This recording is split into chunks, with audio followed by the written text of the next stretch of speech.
La culpa es una emoción que surge cuando una persona siente que ha hecho algo mal, ya sea porque ha actuado de manera contraria a sus valores, ha causado daño a otros, o ha violado normas o expectativas. Puede ser una respuesta tanto a acciones reales como a pensamientos o intenciones. La culpa tiene varias dimensiones. Moral, surge cuando alguien siente que ha transgredido una norma moral o ética, como mentir, robar o dañar a otra persona. Social, se relaciona con la percepción de cómo nuestras acciones afectan a los demás.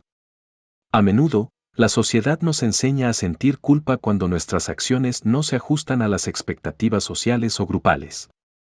Psicológica, algunas personas pueden sentir culpa de manera desproporcionada o constante, incluso cuando no han hecho algo objetivamente malo.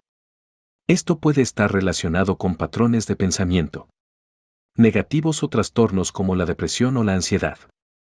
Al señalar que en algunas interpretaciones cristianas, aunque Jesús ofrece perdón y salvación, la humanidad sigue cargando con las culpas de nuestros primeros padres Adán y Eva. Este concepto está relacionado con la idea de que la culpa afecta a toda la humanidad desde el momento del nacimiento, lo que implica una separación inicial de Dios. En todas las tradiciones cristianas se enseña que Jesús quita el pecado personal y ofrece salvación y reconciliación con Dios a quienes tienen fe en Él.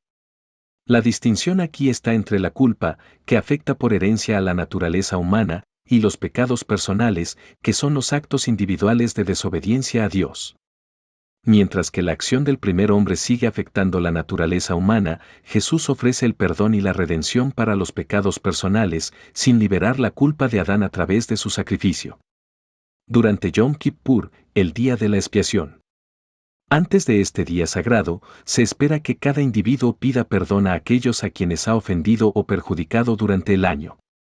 Solo después de haber hecho un esfuerzo sincero por reconciliarse con los demás y obtener su perdón, después de haberse reconciliado con los demás.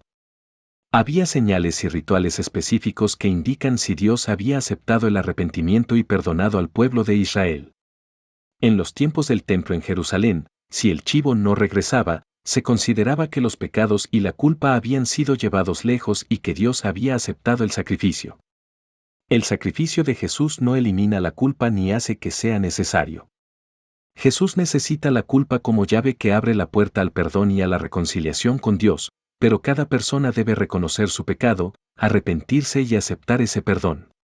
El arrepentimiento sigue siendo absolutamente necesario para evitar la condenación, ya que sin él no es posible acceder al cielo que Jesús ofrece. La lógica dentro del marco cristiano. Desde el punto de vista de la teología cristiana, la lógica se construye sobre la base de la relación entre el sacrificio de Jesús y la respuesta humana. Jesús ofrece la redención y la posibilidad de ser liberado solo del pecado, pero es necesario aceptar esa oferta de la vida eterna en el cielo. Si no hubiera arrepentimiento, entonces el sacrificio de Jesús no tendría efecto en la vida del individuo. Jesús no quita la culpa de manera automática para todos, sino que ofrece la posibilidad de ser perdonados al aceptar el Evangelio. Arrepentimiento como transformación interna. Además, el arrepentimiento no es solo decir lo siento por los errores. En la teología cristiana, el verdadero arrepentimiento implica un cambio de corazón y una transformación en el comportamiento. Jesús quita solo el pecado en el sentido de que ofrece la posibilidad de una nueva vida libre del peso del pecado, pero eso requiere un compromiso personal de cambiar y vivir de acuerdo con los principios divinos. ¿Cuántos años ha cargado la humanidad con la culpa según la tradición cristiana? Si seguimos el relato bíblico, la culpa del pecado ha estado presente desde el tiempo de Adán y Eva, quienes son considerados los primeros humanos en el relato del Génesis.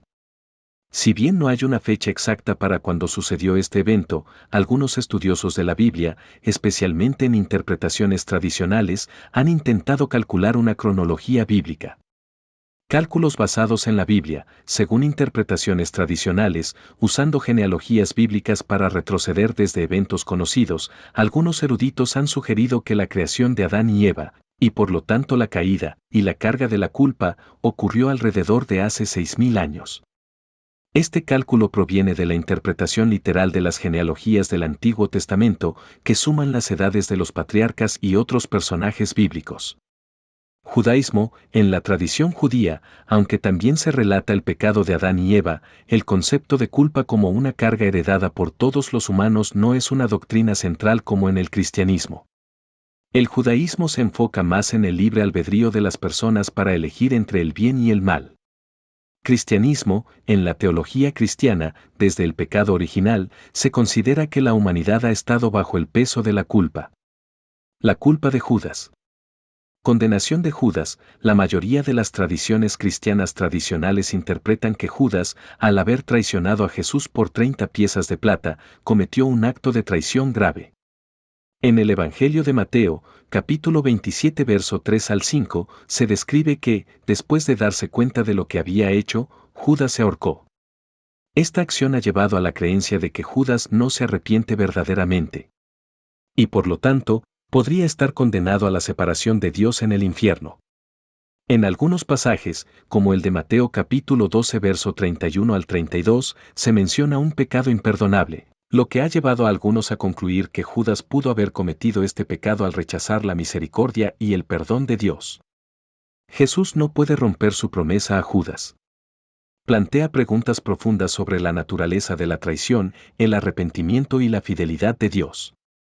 Mientras que Judas fue parte de la promesa original, su traición y falta de arrepentimiento llevaron a la necesidad de un reemplazo, como Matías. Esto refleja una tensión entre la gracia y la responsabilidad personal. La gracia de Dios se extiende a todos, pero cada persona tiene la responsabilidad de responder a esa gracia. En última instancia, la interpretación de la promesa de los 12 tronos y el destino de Judas varía entre diferentes tradiciones cristianas y ofrece un campo fértil para el debate teológico. El dilema de la predestinación. Este dilema plantea la cuestión de cómo reconciliar la soberanía de Dios con la libertad humana. Si bien Dios conoce el futuro y tiene un plan, los individuos todavía tienen la capacidad de tomar decisiones que afectan su destino. Esto significa que Judas es responsable de su traición, incluso si fue parte del plan divino. Responsabilidad moral. El Padre de Jesús se lava las manos. Desde una perspectiva ética y moral, sería difícil argumentar que el Padre de Jesús tiene culpa sobre la traición de Judas, ya que no lo obligó a actuar de esa manera. Jesús tenía plena conciencia de lo que iba a suceder, pero esto no implica que tuviera la culpa de las decisiones de Judas. Una perspectiva que cuestiona la relación entre el plan divino, la culpa por el plan revelado a los 12 apóstoles. Desde la perspectiva cristiana, aunque Dios tiene un plan soberano que incluye la redención, esto no significa que tenga culpa en el sentido moral, ya que la culpa se relaciona con las decisiones de los seres humanos. El perdón ofrecido por Jesús es fundamental para la reconciliación con Dios, y es un acto de gracia que se ofrece a aquellos que eligen arrepentirse y volver a Él. Esto resalta la tensión entre la soberanía divina y el libre albedrío humano, así como la importancia de la responsabilidad personal en la relación con lo divino. Desde la perspectiva cristiana, aunque todos son culpables ante Dios, Jesús ofrece una salvación solo a los cristianos. Los salvos. La salvación y el perdón son posibles a través de la fe en Él y el arrepentimiento. La creencia en el infierno como consecuencia de la culpa resalta la seriedad de las decisiones morales y la necesidad de reconciliación con Dios. La posición sobre la culpa y el infierno refleja una comprensión importante de la justicia divina, pero en la teología cristiana, el mensaje de esperanza y redención es fundamental. Esta esperanza se basa en la creencia de que, a través de Jesús, la culpa nunca será quitada para aquellos que van al infierno. Según la interpretación teológica donde la culpa, en lugar de ser redimida o quitada por Jesús, es la causa de ser borrado del libro de la vida. Esta es una visión que contrasta con la interpretación tradicional cristiana de la obra de Jesús, en la que su sacrificio expía los pecados de los creyentes, brindándoles la oportunidad de ser restaurados ante Dios. Y por lo tanto, permanecer en el libro de la vida si aceptan esa redención. En las interpretaciones cristianas, la idea central es que Jesús, a través de su muerte y resurrección, ofrece una vía de perdón para todos los pecados, y la culpa nunca será quitada mediante la fe en Él. El que las personas permanezcan en el cielo o el infierno dependería del juicio ante el trono blanco.